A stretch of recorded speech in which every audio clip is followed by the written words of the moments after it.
Hello, my lovelies, and welcome to Base Day F. You know me, I'm sociologist Ashley Frawley. With me today, I have back again D.L. Jacobs, who has very kindly offered to speak to us about the history of class struggle. It's a continuation of previous topics that we covered in about a month ago, actually, now, but in previous podcast episodes. So thank you so much for joining us, D.L. Jacobs. Thank you very much, Ashley, for having me back on your show. Last time when we were doing the kind of political economy and up to the critique of political economy, we ended talking about sort of Ricardian socialists, people like Charles Dilke, Percy Ravenstone, Thomas Hodgkin. And, for Marx, these were kind of formative figures because political economy, which was kind of the self-consciousness of the bourgeois revolution, had almost become opaque to itself as a kind of expression of the growing self-contradiction of bourgeois society. So by self-contradiction, it's as if society itself is seeing its own self as something opposed to it. And for Marx, the kind of meaningful, we could say qualitative determinant, meaning how things kind of change their meaning of the kind of Ricardian socialists and even people like Proudhon. Proudhon's kind of a lagging figure in the French setting. In the 1820s, kind of after the French Revolution, is that political economy's crisis, which was expressed as a disintegration of Ricardianism, is actually spilling over into the political sphere. And this is why, as a young man, Friedrich Engels, he's around the Chartists in England. He describes the Chartists as based on radical democratic principles, and that they've formed themselves into a party. They're literally calling preachers off the stand to give their petition to the House of Commons or House of Lords, just to Parliament about extending suffrage. And so the reason I say this is that really what's meaningful, there's the kind of famous line about Marx as a synthesis of German philosophy and French politics and English political economy. Synthesis might be too neutral of a term. It might just sound like he kind of combined things. He's eclectic, he's idiosyncratic, he's a very interesting person. It's more that the crisis of these expressions of the bourgeois revolution were spilling over to each other. So one could not make sense of political economy as kind of the self-consciousness of the freedom of civil society, such that it was turning into a political question. This is what was meant by the discovery of surplus value, as Engels puts it. Meaning, if you compare how the Ricardian socialists talk about surplus value with Adam Smith from a quantitative perspective, like if I was just counting it up, it would be exactly the same. What's different is the qualitative side. What for Adam Smith was the wealth of nations, the freedom of humanity, the open-endedness, production for production's sake was a positive thing. We hear it as environmental damage. No, for them it was the open-ended perfectibility, to use the Rousseau point, of human potential. For people like Percy Ravenstone, Charles Dilke, Thomas Hodgkin, it's the usurpation of the worker. It's the proletarianization of the worker. And so it necessarily spilled over, and in a sense, the crisis of political economy was actually organized in the Chartists. A very young Marx describes the proletariat as the dissolution of society. The dissolution of society. It's the organization of the dissolution of bourgeois society. It's like the ongoing contradiction. Okay. Now, the reason I bring that up is that really before Marx gave a critique of political economy, and I might have to come back and talk about Hegel at some time, Hegel and materialism, but today we're going to talk about the French. Marx was, where he grew up in Germany was the part of Germany that was most affected by the French Revolution. Marx's daughter said that Marx's father, so her grandfather, was like a Frenchman at heart. And of course, Marx spoke French and he wrote later Capital in French. He thought in French. As a young man, he's really thinking about Hegelian philosophy and French politics. And in fact, when he was first writing his economic and Paris manuscripts, he was also planning on writing a history of the National Convention. So the effect of the French Revolution on people's thinking is very influential. Not the American Revolution, not because the American Revolution is bad, but in a sense, the American Revolution is just simply successful for them. And yes, I know people say slavery and everything. No, the idea is that they have a republic and that slavery is going to die out. This actually was the true expectation. And you can see it in later Marx's works on the American Civil War. He just says Benjamin Franklin and Thomas Jefferson did not expect slavery to continue, right? So you can disagree with Marx if people want to carry it out with him there. So the reason then that I bring this up is that as when Marx and Engels are becoming friends, first they were little enemies, but then they became friends in the 1840s. They're sort of famously associated. Probably every college in the world right now, somebody has to read the first chapter of the Communist Manifesto and read, that first opening sentence where it says, "History hitherto is the history of class struggle." And so Marx and Engels are usually associated with kind of being the theorists of class struggle. So I thought I would read something. I'm going to try not to quote too much today because I don't have the best radio voice. And so sometimes people don't like when I do long quotes. But Oh, I just, I love long quotes. You know me. okay. You save me a lot of work. Okay, so there might be some long. All right, so there might be some quotes today, but I'll try to give like commentary and so keep people alive from my droning voice if it goes on too much. Oh yeah, commentary is even better. Long quotes plus explanation. You're speaking my Plus language. the explanation. So here's a quote. I'm not going to tell you who it's from, but I just want to read it first. Quote: "In all the revolutions, there have always been but two parties opposing each other, that of the people who wish to live by their own labor, and that of those who would live by the labor of others. These two classes dispute with each other the powers and the honors only in order to repose in the beatific region where the conquering party never lets the conquered sleep in tranquility. Patricians and plebeians, slaves and freemen, Guelphs and Ghibellines, red roses and white roses, cavaliers and roundheads, liberals and serviles are only varieties of the same species. The question that divides them is always that of their well-being, each one of wishing, if I may be permitted a common expression, to draw the coverlid over himself at the risk of uncovering his neighbor. So in one country, it is through taxes that the fruit of laborer's toil is wrested from him, under pretense of the good of the state. In another, it is by privileges, declaring labor a royal concession, and making one pay dearly for the right to devote himself to it. The same abuse is reproduced under more indirect, but no less oppressive forms, when, by means of custom duties, the state shares with the privileged industries the benefits of the taxes imposed on all those who are not privileged." So maybe the last paragraph might have given it away a little bit, but so this was written by a guy named Adolf Blanqui. Maybe Ashley, some of your audience might be like in the know of the Marxists, maybe some might not. But the ones that are in the know of the Marxists just heard the term Blanqui and they went, "Wait, that sounds familiar." So this is Auguste Blanqui's younger brother. So Auguste Blanqui, of course, is the famous kind of socialist. He's a contemporary of Marx. He's a little bit older, who Marx and Engels just simply identify with the proletariat and revolutionary socialism in 1848. So in the class struggles in France, they just say the party of Blanqui, the party of the proletariat. Auguste Blanqui is a little bit older than Marx and Engels, and in a sense, without sounding like, I don't know, some kind of whimsical, like vintage kind of person, he's like of an older school of socialism. And he's going to be one of our bridging kind of protagonists today. He's very meaningful for Marx and Engels. Even though in the history of Marxism, you can hear people call each other Blanquists as a pejorative. So we'll get to why that's the case. Like, in other words, Lenin is called a Blanquist in October 1917. And yet Blanqui is a very kind of meaningful figure for Marx and Engels.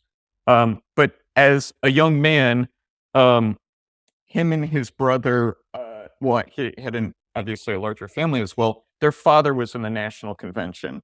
And for a lot of the French historians that I'm going to talk about today, they have memories of like the defeat of Napoleon and the, conquest of France by like Prussia and England, and that these were kind of stirring moments for them, despairing moments for them. So a lot of the historians have been talk about they were too young. They might have not been born at the time of the French Revolution beginning. They're kind of the generation that grew up in the aftermath of the revolution, of the French Revolution. And they are their drive for history is kind of driven by the sense of counter-revolution and everything like that. And they end up having an enormous influence on Marx. And what's curious is one of them I'll mention today is even responsible for kicking Marx out of Paris. So we're going to have this guy who's like a protagonist who also ends up being like total antagonist, meaning Marx had read all the books of literally his political enemies who were like seeking to like get rid of him, who I might mention today. So just to get into it a little bit, um, the bourgeois revolutions. So this term. So certainly people have heard the term bourgeois, but it kind of means everything and nothing. People call each other bougie. Like if you drink like lattes or something, or go to brunch or something, or like kind of speak in a voice or something like that. But bourgeois really just means urban. So I usually like to give the example that my dad is from Brooklyn, New York. He's from a borough. And the idea of the bourgeois revolution classically meant the revolution in the city, like it's a burger. Bourgeois is the French for it, bürgerlich, right? Bourgeois society is often identified with civil society in German. And when people talk about the bourgeois revolutions, they usually mean the political revolutions, which are really the end result and came kind of at the last moment. And, one might even say for centuries and centuries, the bourgeoisie didn't care about politics, right? It was kind of like, yeah, that's the realm of the king and the prince. And we just want the king and the prince to just protect us and leave us alone. But we're not involved. We don't care about administration. Like today, when people talk about the state, which we'll talk about a little bit today, they like glorify it. Oh, I'm a civil servant and I have a career of 45 years as a civil servant or something like that. And it's kind of like, yeah, that why not be a private citizen? What's wrong with that? So the idea of why politics became a kind of issue when it did then, um, in the English Revolution and in the American and French revolutions, um, really is because it was a transformation in the relationship of people to politics. So at the time of the English Revolution, just to use maybe two figures, Thomas Hobbes and John Locke, right? So to maybe take two different partisans. Um, you know, Hobbes kind of infamously describes the English Civil War as behemoth. I was just on Studebaker's podcast talking about this, right? So in other words, it just kind of collapses. It's taken over by a bunch of intellectuals who think they know everything about Christianity and classicism, and it collapses into like Cromwell's dictatorship. And nonetheless, they have to bring back Charles II, anyways, meaning they can't really govern. And Hobbes's behemoth, which the king liked, of course, because it's kind of a defense of him, although the king said, we're not going to publish it because I don't want you to get hurt. It's published kind of like secretly.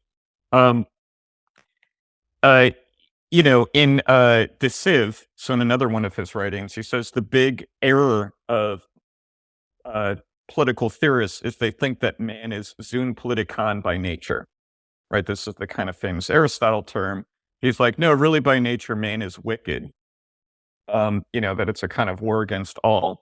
And that essentially what he argues, I mean, he's brilliant. And I'll even dare to say, as I told Studebaker, it's a bourgeois argument, even if he's against the flourishing of bourgeois society, that the state is constitutive of people. That really it kind of lifted them out of nature. It disciplined them. It gave order to the world. It gave us civilization. I don't know whatever path people want to go down in terms of that. And I'll just say that actually, this makes sense. This is obviously very plausible.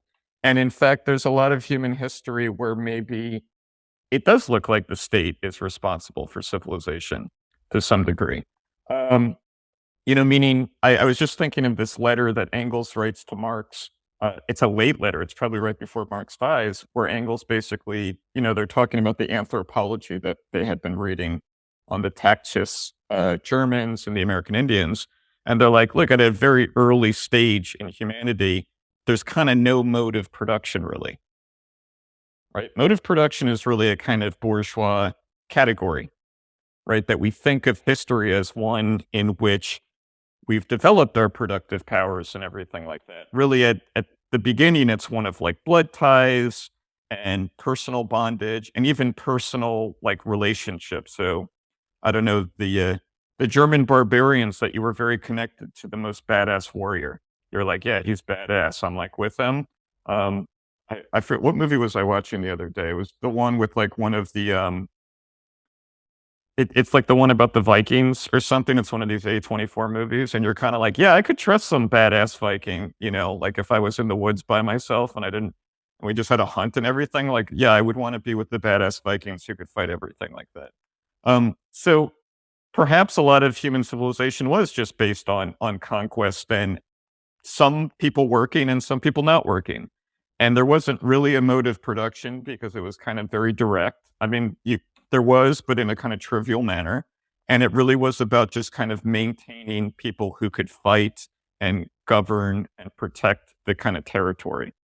But at the time as well, the other side of it was someone like John Locke, who was a partisan for the revolution. And in his famous two treaties, he's like, well, Hobbes actually kind of projects modern man back onto the state of nature. I forget if he literally uses Hobbes's name or not, but he's like, they project the crimes of the present onto the state of nature in a way that there's no reason to assume. This is a point also made by Rousseau and I'll talk about Rousseau in a little bit. So from Locke's perspective, why would the state ever exist? It really could only exist if it was in the interest of people prior to the state. So Hobbes kind of has this example of if it's constituting people, it's almost like question begging. You're kind of like, okay, they're domesticating you. Was that good or bad? Right? Maybe, like, I don't know, like if you were to turn an animal into an animal that followed all of the mores and customs of human civilization, who cares? Is that better? That might be a total distortion of its nature. So from the kind of Lockean perspective, on one, there's a kind of projection of the crimes of the present. Two, the state only really makes sense and could only get the consensus of people if it was upholding something that maintained some kind of freedom of theirs. And this is really a point that someone like Rousseau kind of runs with and kind of creates a dialectic out of Locke and Hobbes. So on the one hand, the way that Locke presents it is that people enter into society to preserve their property. So he, in a very bourgeois perspective, makes property an inalienable right of humanity. And I'll talk about this later. Augustin Thierry has a very interesting way of talking about this. That is, it's right there in the Constitution and the Declaration of Independence. Labor is an inalienable right. Actually, if you even wanted to alienate your right to labor, you couldn't. It would be a contradiction in practice. And I know Ashley will say, well, don't I do that? And this is when Marx steps in and goes, no, it's labor power. It's not labor. Right? I mean, you can't actually alienate your right to alienate. That's what labor is. You have a right to alienate. If you alienated your right to alienate, it would be a self-contradiction. You can't willingly sell yourself into slavery. Right? You would be contradicting the right to sell right there in this case. So for Locke, and he kind of reads it out of the Bible. So the first treatise of government that nobody reads is he attacks the old view of property, that you can find some kind of divine link between the king and Adam and Eve. And John Locke is like, yeah, that's like impossible today because people have gone all over the world, met all sorts of people. I'll keep it PG-13. They fell in love with each other, made babies, nobody has any idea of who is Adam and Eve. We're all God's children, basically. And it's kind of John Locke's way of saying that bourgeois society has literally destroyed feudal society precisely in growing. It's made the old argument kind of irrational and anachronistic simply by people meeting each other. It's there in his letter on toleration as well, where he says, look, in practice, we already tolerate Muslims and Christians and Jews and everything, because if you go down to the market, it's everybody's just interacting with each other. And then all of a sudden we run off to our sects and we go, no, no Jews, no Muslims or anything. So bourgeois society is rendering these old views obsolete, anachronistic. And that's kind of the impetus behind his argument in that case. So labor is inalienable for John Locke. And so consequently, for him, the state presupposes civil society, what we're going to call civil society. So Hobbes is saying civil society presupposes the state. Locke is saying the state presupposes civil society. It sounds like I'm setting myself up for really silly dialectic. It's like thesis, antithesis, like really silly vulgarization. Yes, actually, yes.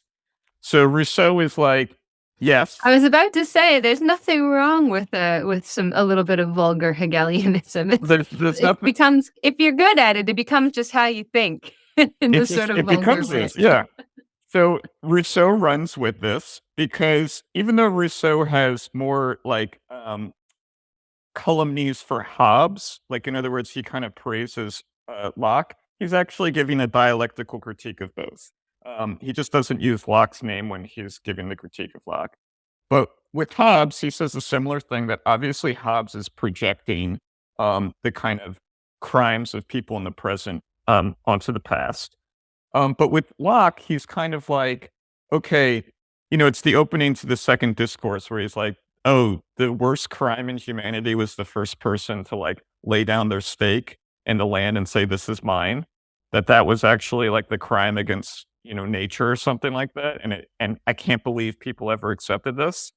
So if you continue in the paragraph, because Rousseau's not an anarchist, nor is he a statist, but he kind of voices these sentiments because they're true sentiments of modern people, right? I like to say everybody is an anarchist and a statist. I'll come back to this later, right? Because you want the state to leave you alone, but also give me my welfare check. God damn it. Like you want both. Rousseau is saying, if you continue in the paragraph, but in order to arrive at the idea of property, there's a whole preceding development that must have happened. And this is the kind of argument that Rousseau runs with that we sort of talked about the first time about mimicry, that it exists in nature. Ashley, your dog, probably mimics you, right? Because they want to talk to you, they want to communicate with you. If you started dancing in front of your dog, my mom does this with her dog all the time. The dog will kind of dance with you, right? It's just like there in nature. And out of this kind of mimicry developed things like self-consciousness, identity, difference, all of the logical categories, everything like this. And so Rousseau is on the one hand saying, yes, it's true that people are not Zoon politikon by nature. So he's taking that side of Hobbes, that there is something constitutive, there is something that like developed, that transformed. On the other hand, he's linking it to not something like a political power that came from without that made people into people, so much as the kind of cooperation of people developed this power that went beyond them. And this is where it's very crucial, and this will set up what I'm going to be talking about, the idea of the general will from Rousseau, which is not the same thing as the total will. So if you were to take everybody's will in society and add it up, it still would not be the general will. This is kind of Rousseau's argument. And what Rousseau is talking about when talking about the general will is that the cooperation of people has produced an object and a subject that goes beyond our kind of finite capacities, right? There are freedoms that we get in society that are beyond that, which follow from, say, our instincts. So he has this, as he puts it on the social contract. Keyword is on the social contract. So on the social contract is a critique of Locke, right? Because he's saying, oh, what's presupposed in the social contract is already, Locke is presupposing bourgeois individuals, and Rousseau is saying, where did this come from? And so with this development, what he feels is a kind of necessary component is that the combined cooperation of just animals, of like when we were like kind of animals, kind of pulling ourselves out of the mud into being humans, when we went from Homo sapien to human, that presupposes a kind of third. So you can find this in Marx. He says, oh, in a social relationship, there's a third. There's like the two people that are exchanging, and then there's society, that there's a social power that allows us to go beyond our animal instincts and even reflect on them. And so in a sense, the long history of civilization has been one of producing our nature, and producing our nature really meaning that we have kind of domesticated ourselves through this like ginormous, what to us in the ideal looks like cooperation, but it might have happened through all sorts of military conquests and things. But nonetheless has produced something that has transformed our instincts, gone beyond. Maybe it hasn't transformed our instincts in that they don't exist, but it has kind of rendered them an object to reflect on, such that we can mediate them. So I always give the example of my grandmother. My background is Jewish. She fasts, right? So for like Yom Kippur, right? This is like the Day of Atonement for Jews. And it's like, okay, in nature, fasting means go find an animal to eat, like ASAP. In society, we've turned it into like a religious, moment. We've idealized this. I'm atoning for my sins. We've mediated it. Religion obviously was like an early form of freedom. So this question of general will as well also changed the character of revolution. So Hobbes is like, on what basis can these people who would simply be animals killing each other have to make this kind of revolution in the 17th century? They have none. This is obviously the attack in Behemoth. And John Locke is saying, no, people have natural rights. But when he talks about a revolution, he knows that if society is a social contract for Locke, there can't be a legal right to revolution. That kind of makes no sense. Like, oh yeah, you have a legal right to abrogate the contract or something. Like that it would kind of undermine the contract. And so the justification for revolution, probably, this is a kind of famous moment in the second treaty, is that the government has made war on the people. And so broken the implicit contract. And so that what's really happening in the revolution for John Locke is simply that the people are defending themselves in a state of nature. And as he puts it, they simply have a liberty to substitute for the present government an actual government. So the revolution is kind of a defensive procedure. By the way, any socialist revolution is going to take the form of something conservative. Right? It's going to take a form of the defense of society. We already have examples of this. I mean, in other words, the Bolsheviks in 1917 are like, oh, we're defending society against the imperialist usurpation that, like, Kerensky is tied to the imperialist war machine. Obviously, in the American Revolution as well. And consequently, the famous line that Locke says is that there's an appeal to heaven. Now, Rousseau again radicalizes this with the general will, because what he's saying is that the general will is kind of the sum of our freedom, of how we have transformed ourselves coming out of nature. And, I'm going to sound extremely patriotic right now. Freedom has to be free. Freedom has to be free. You know this, right? We all know this. It's there in Hegel, right? It's like in freedom's notion to critique freedom. It has a form of freedom, but there might be a content that bursts through its present form of freedom. And so the reason why Rousseau is a kind of radicalization of humanity and of revolution in the 18th century is he's basically saying there might be a necessity for revolution that is not reducible to simply that the government broke the contract, like the upholding law. That it might be in the interest, ready for this, of human freedom and progress, a revolution. So revolution really changes its meaning in the 18th century, because revolution prior to that meant like, oh, the king got possessed by the devil. We need to chop his head off and put like a non-atheistic king in place. And, the Pope will support it because they said that the king was bad. Okay. So going forward a little bit then, the question really as well that comes up with someone like Rousseau, and this is also going to be a center part in talking about class, is this question of the executive prerogative. So again, with Locke, he had already described the executive prerogative as there is a need for the executor of the laws to be able to make a judgment of the laws, because if the law is like it's a kind of universal, it's something general. There might be particular examples where you can't run back to Parliament and go, "Are we going to pass a law for this?" Oh, yeah, there's somebody shooting down the street. Like, is this legal? Is this defense or not? In other words, that one is deputized to act in the interest of society. This kind of question, of course, it has its roots in the way in which the absolute monarchs would describe themselves as above the law. And in a sense, in the bourgeois revolutions, they inverted it. They kind of went like, the king would say, oh, yeah, I'm like the protector of my people, right? I'm a protector of the Germans or protector of your favorite country. I don't know, whatever.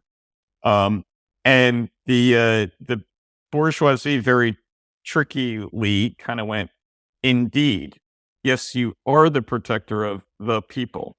So if the king and queen emphasize like protector, like if you italicize that part of the sentence, like I'm the protector, I'm chosen by God. The bourgeoisie emphasize the last part of the sentence, the people. Like, yes, you're the protector of the people, right? This is like where your consensus comes from. This is where your justification comes from. And so this question of the executive then was inverted such that in the bourgeois revolutions, what really was happening, it's famously embodied in the Declaration of Independence that a people from time to time has a right to change its government, right? That the king has made war on the people. I mean, Jefferson wrote this. He's read as Rousseau. He's read as Locke. He's like literally almost quoting them, right? Oh, they've made war on the people. And so all that's happening in 1776 is a defensive operation. That what the revolution is in the bourgeois perspective is that we're returning, to quote Rousseau, to the original covenant. That before there's a state, before there is a government, there has to be a people.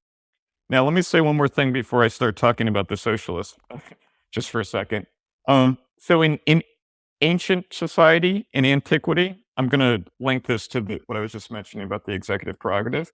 In ancient society, one was a citizen if you were a property owner. And to be a property owner was really kind of by birth, that you were in that rank, at least. There was some kind of nobility, is maybe the modern way that we would put it. And usually it was that you were the descendant of somebody who had conquered the area, like your great uncle was the lieutenant, something like that. In modern society, returning to this Locke point, for John Locke, property is in labor. This is the kind of bourgeois transvaluation of value. So labor, I don't know if I mentioned this the first time, labor is really looked down upon in ancient society. Right? Like, yeah, it has its place. Like, thank God they're there to like make the food and everything like that. But labor was a sign of slavery. Because again, it was like those who worked meant you were conquered, and those who didn't meant you were in the higher rank. So, all these kind of things that are being voiced by someone like Locke are expressing this kind of development in human civilization. And the reason I say that is because to be a property owner is changing its meaning. And because being a property owner is changing its meaning, that means what it means to be a citizen is changing its meaning. So on what basis was there a political revolution? England, America, France, it was on the basis of bourgeois society.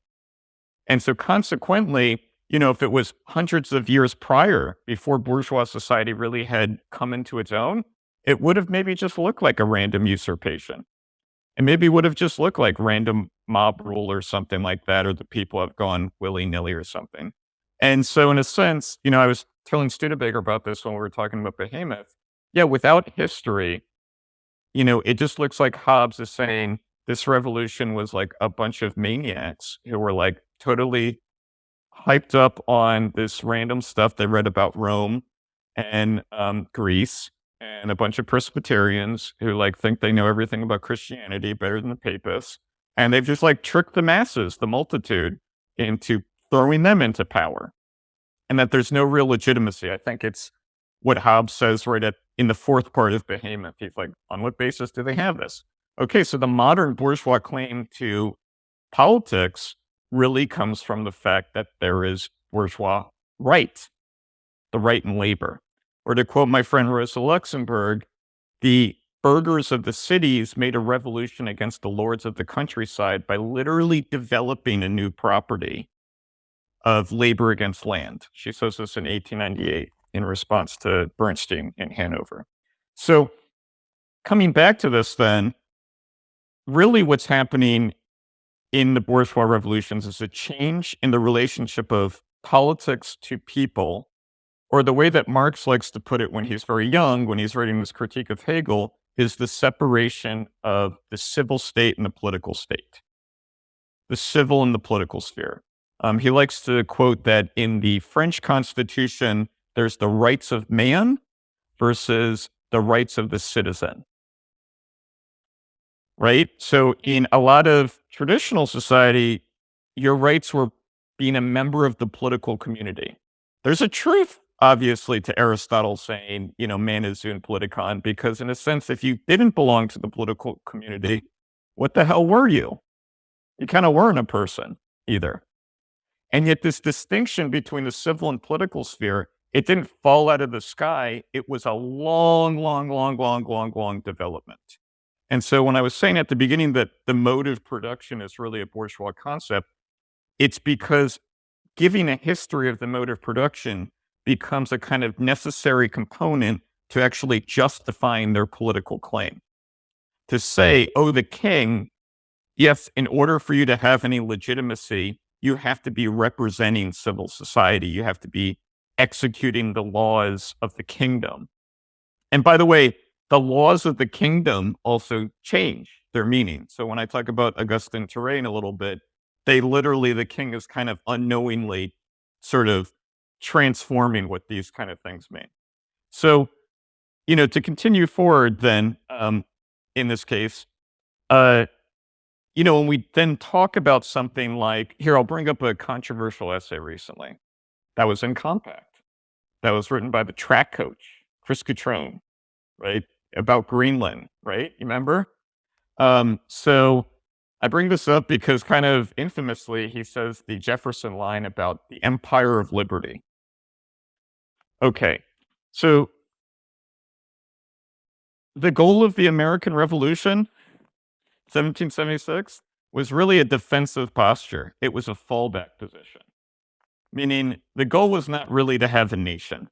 Of course it wasn't, because the political sphere in light of the revolution of civil society, and yeah, I know somebody probably in your comments is going to say civil society is an older term, but really what's meant by that had transformed the meaning of politics, not only in terms of who counted, meaning no longer did you have to be kind of um, added to some kind of nobility or in some kind of position by birth, but it was one that followed from you being a laborer, which was an inalienable right that we all had.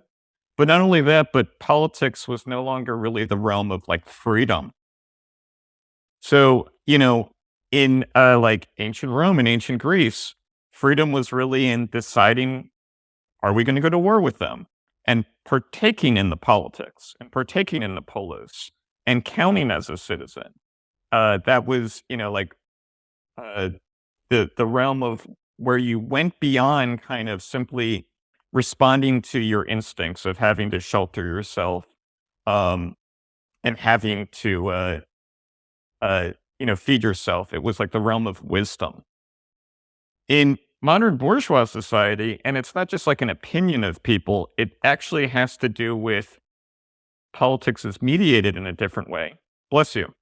Ashley is sneezing twice, so that was my reaction. Um, Thank that you. it's that that politics is now like the realm of, it's like the umpire, it's umbrage, it's the protection of rights. And that's even there with like Hobbes, meaning he's not saying a state that intervenes a lot is necessarily the best one. He's just saying that the state constitutes people, that it's more about allowing civil society to be civil society. Obviously, with Locke as well, he's saying the political sphere is only justified if it upholds civil society. And Rousseau is just radically, driving this to the extreme, because you can put two sentences side by side just to show this extreme, where Rousseau, on the one hand, is basically like, look, property was like a usurpation of the commons, and on the other hand, he says, oh, the state has a right to send you to your death and on the social contract, which obviously ends up being very confusing for people today because they think, okay, you can just run out a machine gun. It's more that if society is the basis of your nature, your human nature, then you can be conscripted because you're acting in the interest of protecting your humanity. This can also be challenged on the same basis, meaning if the king just says, yeah, run at this machine gun and it's not actually a true defense, then of course that would be wrong. But he's just like, this is why Rousseau really is like, Rousseau is wild and crazy. He should be more wild and crazy than we allow him to be, because he's really drawing to the extreme the question of just how transformative humanity is. He's raising the question of history. And of course, so coming back to this question of the American Revolution in Greenland. Sorry, I got off a little bit. Right before 1776, Thomas Jefferson writes in like a summary of the rights of British America, and sort of famously as well, Benjamin Franklin says in a letter to Lord Keynes, "I'm a Briton." Okay, so what does that mean? Are they like really down with British culture? They're gonna like see Oasis this year or something like that? No, that's not really the point. The point so much is that what was expressed by the English Revolution was the growing uh, necessity of completing the bourgeois revolution. And that's actually being expressed, as we talked about last time, in the with Adam Smith, that the entire Wealth of Nations is about the crisis of the English Revolution. That he's saying the conflict in America. So Adam Smith is not for the colonies leaving Britain. And obviously he's also he wants a true representation of India. But the political, like what we call like England or Britain, I know they're not the same. Please, nobody make fun of me. I'm just using terms of nations, America, India. The nation state was in a lot of ways secondary.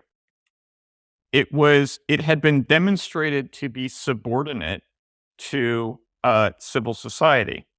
The kind of development of bourgeois society over time had rendered the political sphere subordinate to the uh, decisions and power of growing civil society. At one time, it had kind of nurtured it. So you kind of famously have in the Communist Manifesto, the king grants a variety of cities charters, like, okay, Lyon, Paris, like, okay, you guys can administer yourselves. And this is kind of the embryo of bourgeois society. But the development of bourgeois society meant that when the king had to go and fight somebody, he had to get a loan. And so, of course, the history of, say, like um, Parliament, but really the House of Commons. So in England, at first, the Parliament's just kind of there to get a tribute from the people that are conquered after the Norman conquest. But with the development of bourgeois society in England, more and more, whenever they would get a loan, and they would, like, the king would go to Parliament and petition for a loan, the people would ask for the right to speak, basically. Like, okay, we'll give you this loan, but can we at least can you at least have a hearing of what our grievances are or something like that? And more, obviously, as bourgeois society develops, becomes self-cooperative, becomes something that is self-subsistent, literally like another world into its own. So Adam Smith says that the lords, like the barons in the countryside, hated the burghers, despised them, treated them as another species, right? Like today, when we just imagine, we look back upon ancient Greece and Rome, we're like, yeah, they're all people. This is really that we are the product of an entire revolution that we identify with people qua people. The lords were like, no, those are runaway slaves. That's Sodom and Gomorrah that's happening in London and Paris. It's like totally, I don't know if I can curse or not, but just all the profanities like, oh, it's definitely this kind of thing that's happening in there. And, consequently, like the king, obviously people know all sorts of conflicts that the king had with the lords, like in England. I mean, this is the basis for the Magna Charta, which was actually how the lords kind of, um, we could say, were in the more in the interests of the people, even though the king and the lords in the War of the Barons were trying to use the people to fight on either side. In France, there's like the Fronde, there's conflicts that the king frequently would uh, protect the rights of the people in light of the lords harassing them. The enemy of my enemy is my friend, kind of thing like that, right? It might have been done out of pure self-interest. The reason that I bring this up, and again, I know I've now sidetracked the Greenland question twice, is because the point of 1776 was to continue the bourgeois revolution.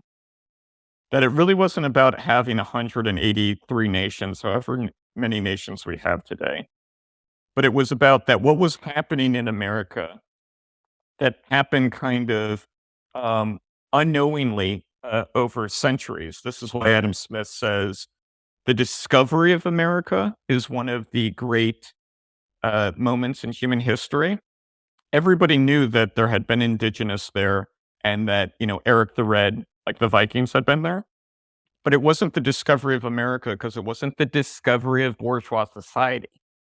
Meaning what happened in the English Revolution is reverberating in America, that they're like, oh, there's actually a society that, maybe it looked like a sectional conflict in the small island of England, that now we can actually see this as a revolution in humanity, and that it's actually prompting the necessity of a global revolution. Labor is cosmopolitan by its birth, right? You're relating to different people.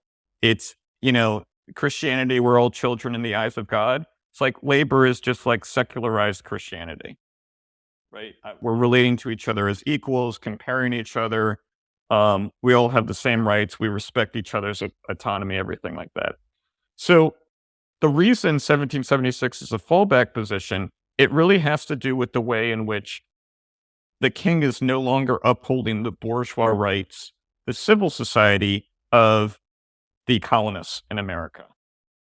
And I'll even say that many years later, it's almost around the time of the French Revolution, Benjamin Franklin makes reference to what was called the Albany Plan of the Union, meaning he goes, it's possible that we might have been able to have avoided all of the conflict. I mean, obviously, the American Revolution is bloody; people die and everything, and also it's a lot more mob rule than people want to say. Meaning, they tarred and feathered people. Like you would be killed by having like tar thrown on you and then feathered. I mean, it was like brutal stuff. And yeah, of course, there were crimes on the part of the American state. Oh, they wouldn't just like kill a British soldier; they just kill the entire family, right? It's like anybody suspected and everything like that. There was a revolutionary political party, um, and I always think of the letters of Thomas Jefferson when he visits England later, and he's like, there's a sense of like it didn't have to be like this. Like he writes to somebody, and he goes, "They hate us," and it's like this is like a very like this is obviously a kind of regression in the bourgeois ideal that you could, here's maybe the point that I'm getting to, that you could overcome states, right? Meaning bourgeois society already points beyond all the nation states such that they would kind of seem like they might exist formally, but kind of not matter. So there's like, queens and kings of different countries in Europe. What do they do today? They're in like gossip magazines and, they have pictures of them with their corgis or something like that. I don't know. That's like the thing. It's like, oh, here's me at the dog show and I'm like nice and proper and thing. The point is, they don't really like run things. And that's actually a kind of bourgeois view is like, yeah, the king can put on his robe and his crown and say he's the descendant of Adam and Eve. I don't give a shit. Whatever. Do your silly, funny thing you've been doing for 10,000 years because freedom is in civil society. And I can run off and do my own thing. So, when Chris is then voicing the phrase of empire of liberty, and of course, it's a critical article. He's not saying like, therefore, we should nuclear bomb Greenland. People's responses to this are silly. It's a point about what is the continuing desiderata of bourgeois society that it continues to prompt us. That, the point is not to have all these nations and everything.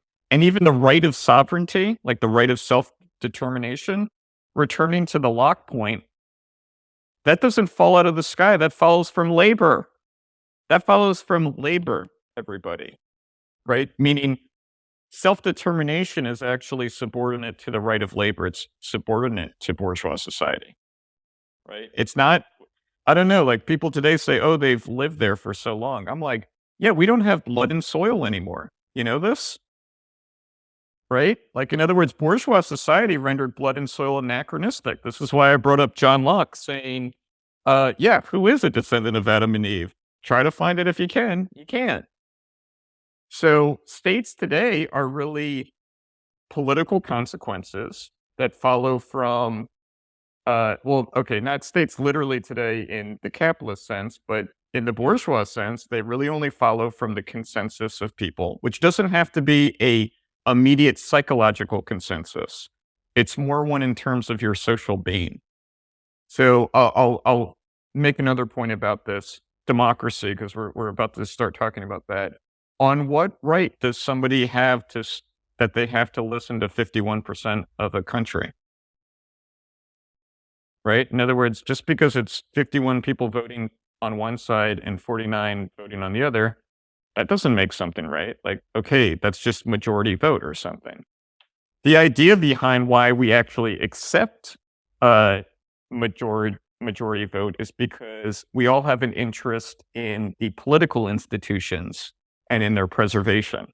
So that even if you disagree with the vote, your interest lies in participating in the political sphere, in the preservation of the institutions that even allow such a debate to happen. In other words, the general will, individual rights, this is where they come from. Individual rights are more, I want to say they're more democratic than democracy, but maybe that's a confusing term. In other words, 99.9999999%, and people can do the repeating decimal, is still too particular compared to individual rights, which apply to everybody.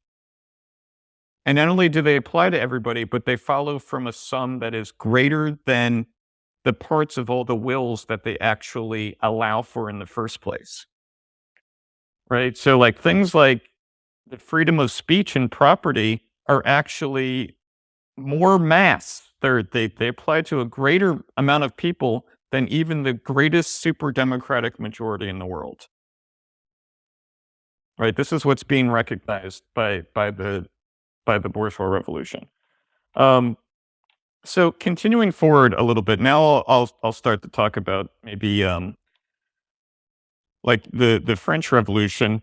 I'm wondering how, if I see what you're saying. We accept majority vote not because the general will equals the totality of like the sum of a bunch of individual wills. But it kind of sounds like you're saying like, well, therefore, and I know this is a really base question, but will this, how does this not then kind of say, well, really then the democratic sphere is simply performance, and you could have somebody, some dictator, let's say, that represents the general will, even if not the majority opinion. Is there some Oh, mitigating force against that? right, of course. So this is I'll quote my friend Kant, and I'm always setting myself up so I can do the trifecta of coming back and talking about the Germans. So Kant defends Rousseau. It's a great essay where he defends Locke and Rousseau called "On the Saying What's True in Theory but Not in Practice." Visit patreon.com/Ashley A. Frawley for part 2.